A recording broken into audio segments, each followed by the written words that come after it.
wabarakatuh. Para jamaah salat Jumat Masjid Al-Munawwarah yang insya Allah dimuliakan Allah Subhanahu wa Ta'ala. Sebelum kita melaksanakan salat Jumat berjamaah, kami dari pengurus Masjid Al-Munawwarah akan menyampaikan laporan kegiatan dan keuangan Masjid Al-Munawwarah Kenten Permai Palembang pertanggal 18 Juli 2025 bertepatan dengan 22 Muharram 1447 Hijriah. Yang pertama, bertindak sebagai imam dan khatib yang terhormat Ustadz Nur Muhammad. Kemudian untuk muazin yang terhormat Saudara M. Baihaqi. Kedua, laporan keuangan 11 Juli sampai dengan 17 Juli 2025. Saldo Walkas per tanggal 11 Juli 21.981.500 rupiah. Penerimaan dari kotak infak salat Jumat sebesar 4.370.500 rupiah.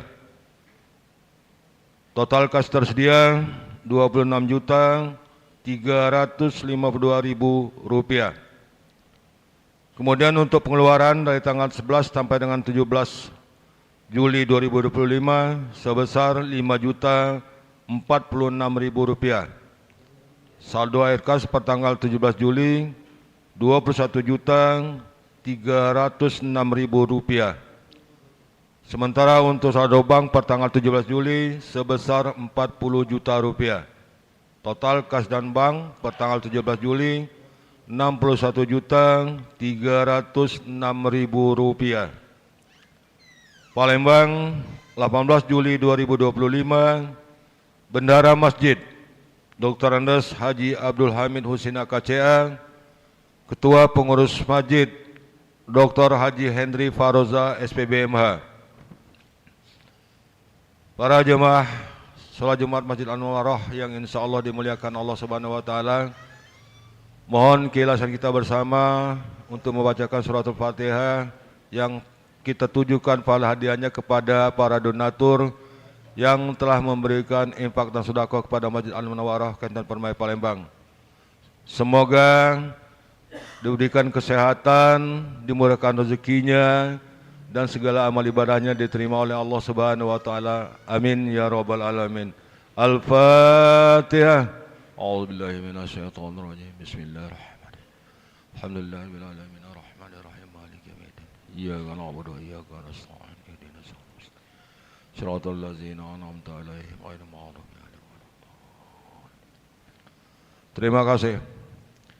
Sebagai bentuk imbauan kepada bapak-bapak para jemaah yang di belakang, kami mohon untuk maju ke depan mengisi saf depan yang masih kosong.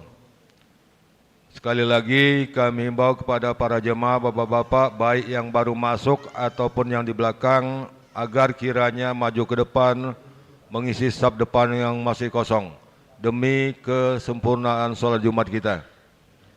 Kedua, yang membawa alat komunikasi atau HP untuk sementara waktu mohon dinonaktifkan dulu. Ketiga, kepada adik-adik, anak-anak yang di belakang. Sekali lagi kepada anak-anak, adik-adik yang ada di belakang agar tidak ribut pada pelaksanaan sholat Jumat nanti. Dan kepada orang tua yang membawa anak atau cucu, mohon kiranya untuk didampingi. Demikian yang dapat kami sampaikan. Atas perhatiannya kami ucapkan terima kasih. Wassalamualaikum warahmatullahi taala wabarakatuh.